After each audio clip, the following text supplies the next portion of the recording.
Good evening, everyone. I'm going to do a request here from a YouTube comment from John Tapley. He asks if I could do a tank/support build. He was requesting Paladin and Priest of Wheel, which I can do. You bet, John. So what I've done, first of all, let me just say this as an interesting aside.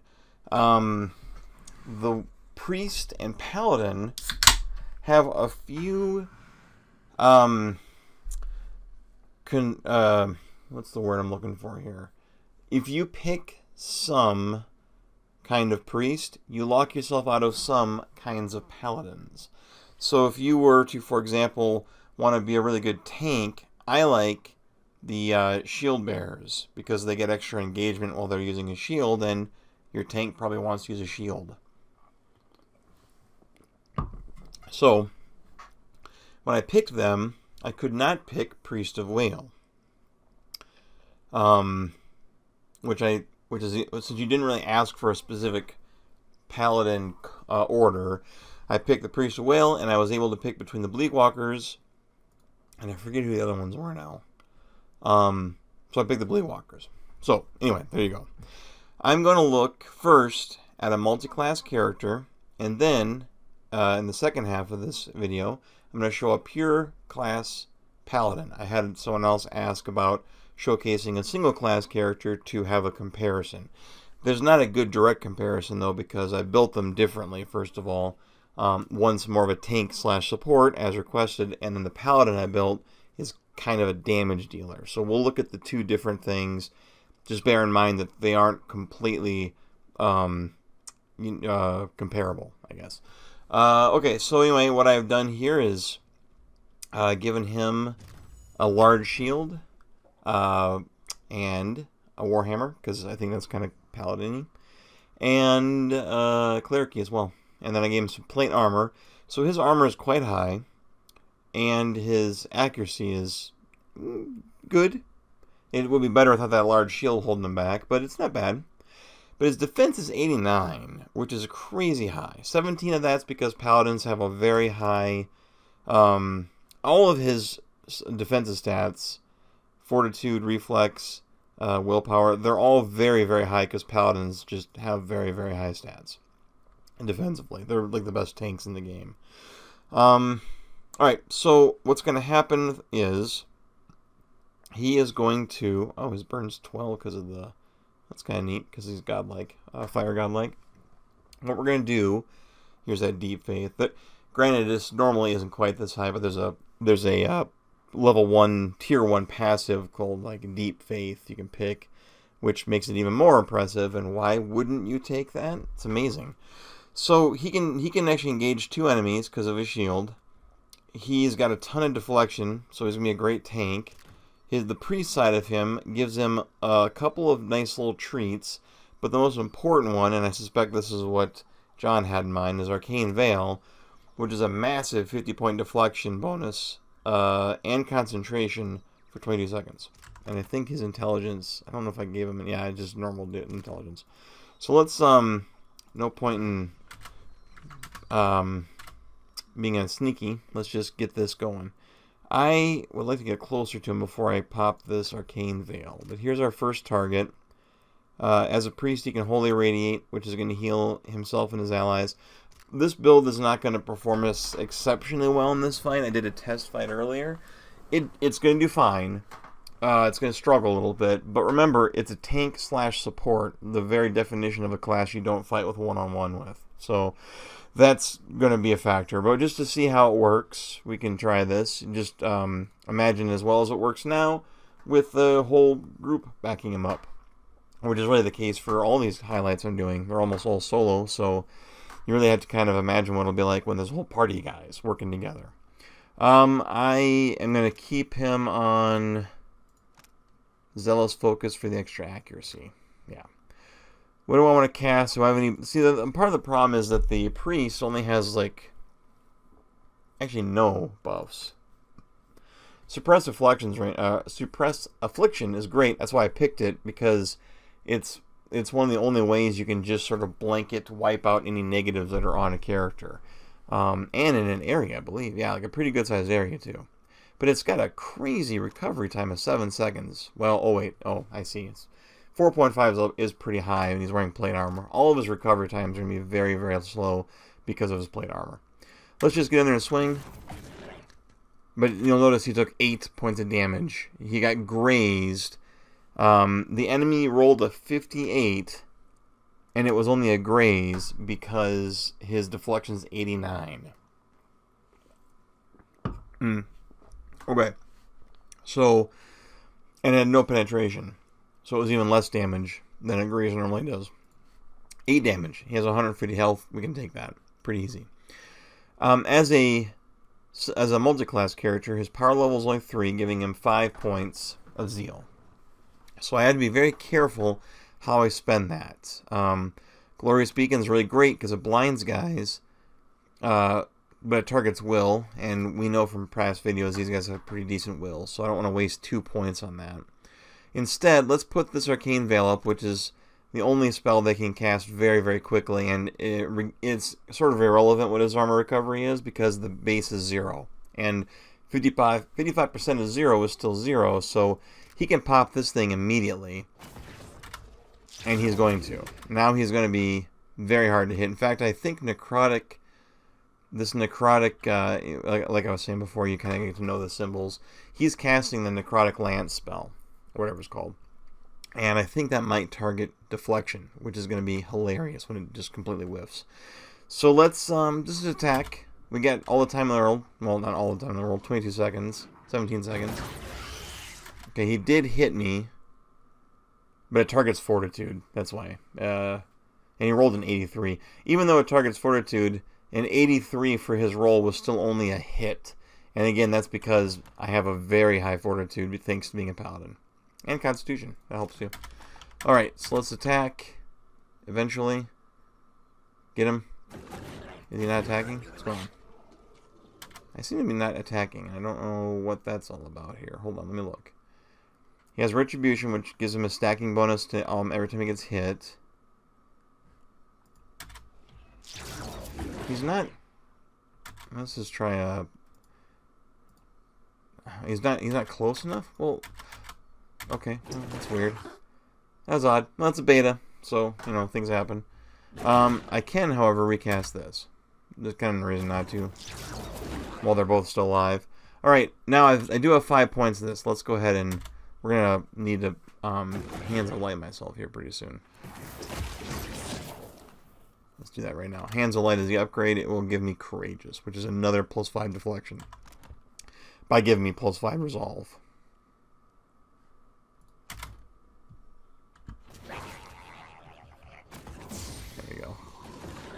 You're going to notice I'm getting missed a lot because these guys, I have 144 deflection right now, which is 76 more than their attack accuracy. So even if they roll a 42, it still ends up being a miss because it's under 0. I don't know what the range is for miss, but it's definitely above 0. 10, 15, 20. I don't know what you need to roll to get a hit, but... Alright, let's kill this guy. Okay. Alright, let's go down here and kill this guy. Now, part of the problem with this tank build is, again, he's attacking slow. He's wearing very, very heavy armor. Arguably, I don't need this heavy of armor for this fight, but he's a tank, so the whole point is he can just stand toe-to-toe and just absorb damage. Let's go ahead and do this Holy Radiance here. Okay, that'll help a lot. Let's give ourselves a few more points and finish this guy off. There we go. Okay, so I'm not going to go fight these guys up here because it probably won't end real well. But this is a pretty good base. I mean, you could probably do something different with spells. I picked Repulsing Seal because I figured while he's standing there tanking, he may as well put the seal down and start making enemies just drop prone. And I gave him Consecrated Ground so that him standing on top of the ground, holding the line, he's going to just constantly heal.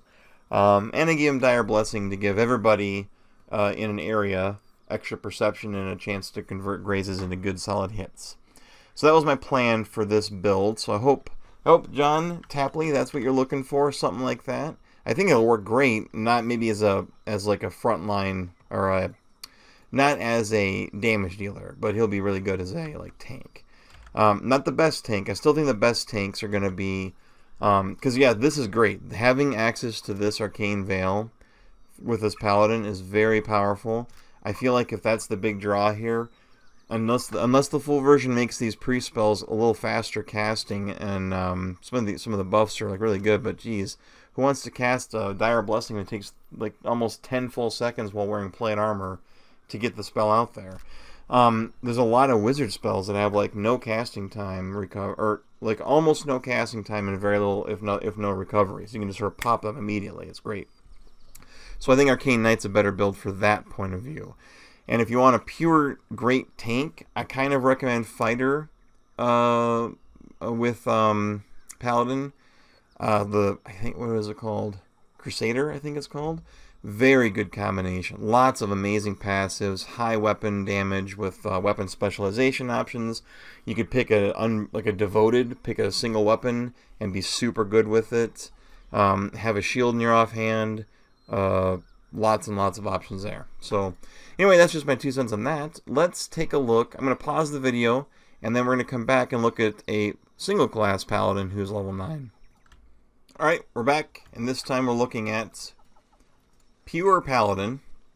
I've built her to be quite a bit different, so she's not, like I was saying earlier, she's not going to be quite an apples to apples comparison, because she's got dual wielding sabers, and she's a gold pack knight, which I would have liked to have taken before, because gold pack knights gain +4 armor when they swarm an enemy, which is great for a tank, but not compatible with Priest of Wheel.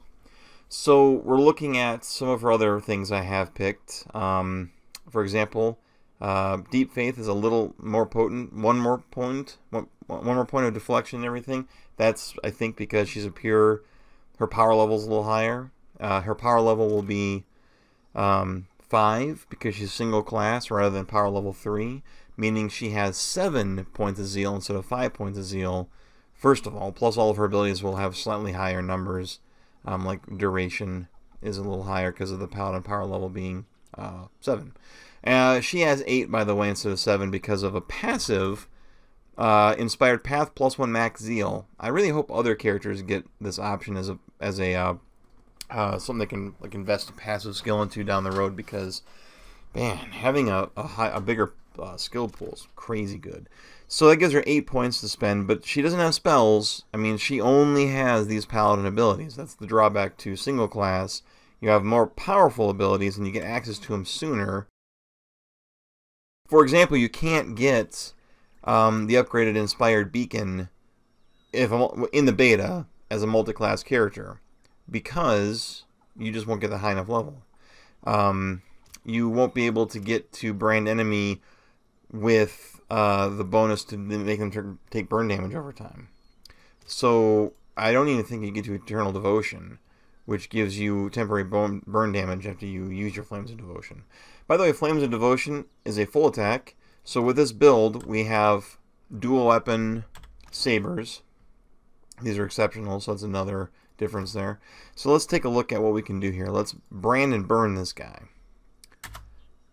Alright, now you'll notice my guy's all gold colored because she gets +4 armor because of brand enemy. That lasts until I get hit a couple times, then it goes away.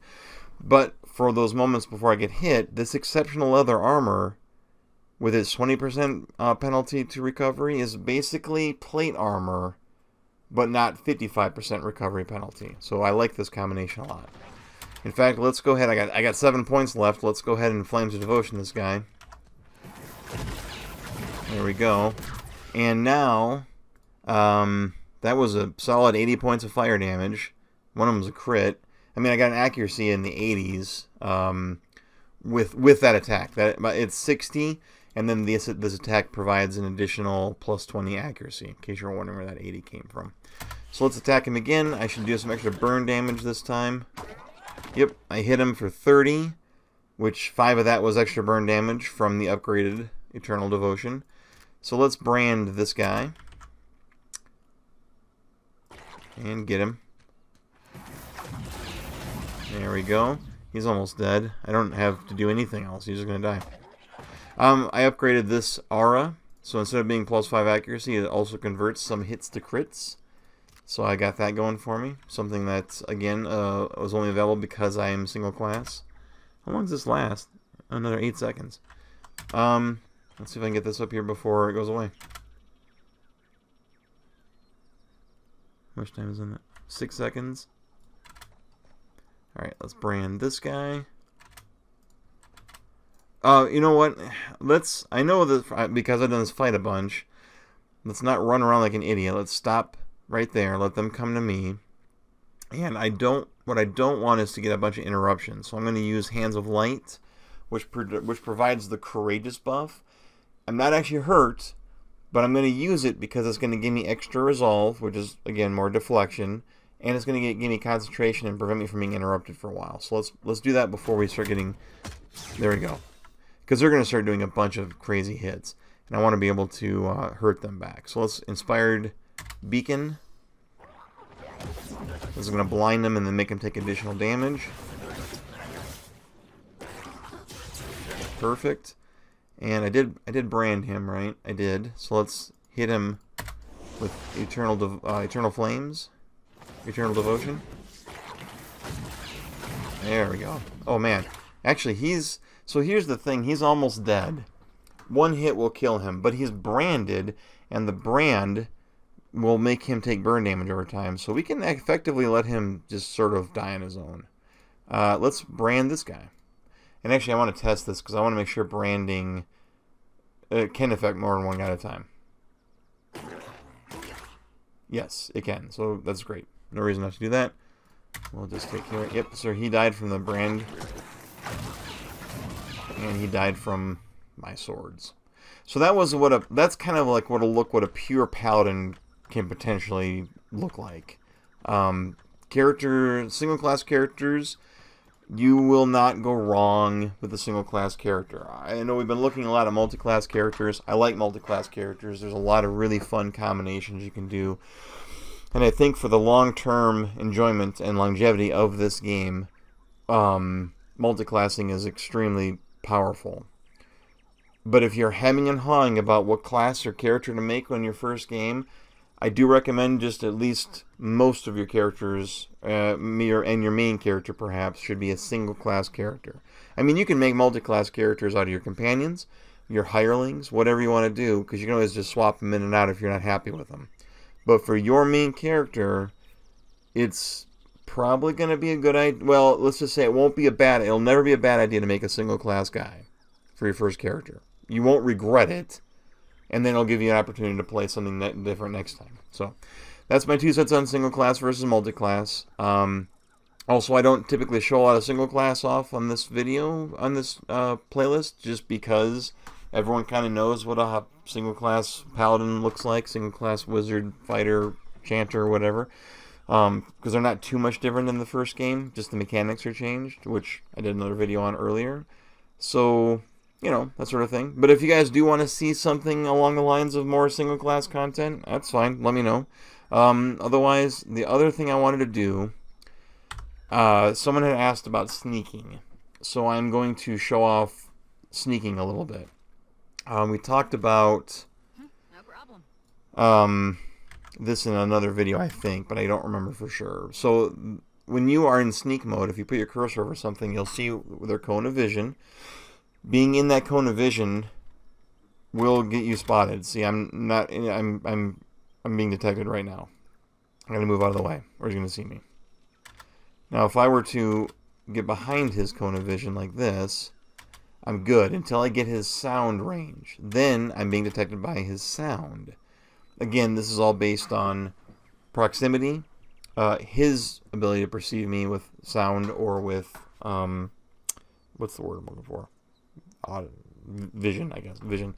That's all factoring in, and my stealth score. So now he's walking away, so I'll slowly recede. Now, if I were to do something loud, I don't know if she's got a fireball spell. She does, but in like a different tome, I think.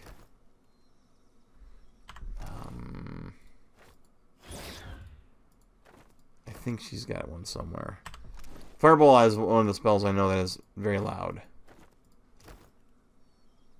I think I just gave her the same one. Here, let's just look. Nope. No fireball spell? Seriously?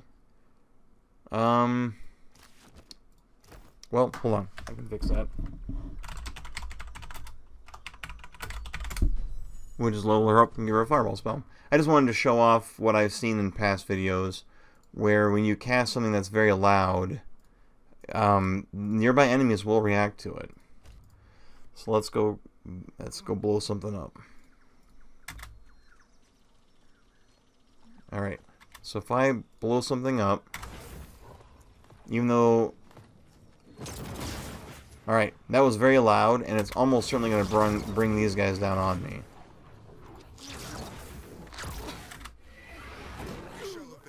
Well, it probably would have, I guess. Oh, there they come. See? Then I bet the other guy comes down pretty soon too. And they're seeing me, protecting me. All right, so that's, jeez. So that's kind of how that works. Only one of these two heard it. The Sidewinder. The chief must still be up here somewhere. He must not have heard it. So that's something to factor in with your stealth. Is that abilities all have a noise. Most of them are like quote loud. A few things are quiet, especially some rogue abilities. I can't show you now, but like a lot of rogue abilities are quiet. So, all right. Well, anyway, that's a quick look at multiclass Templar, single class Paladin, and an overview on stealth and making noise. So, thanks for watching, everybody. I hope you got something out of that one. And if you have any questions, feel free to hit me up on the comments. Thanks again.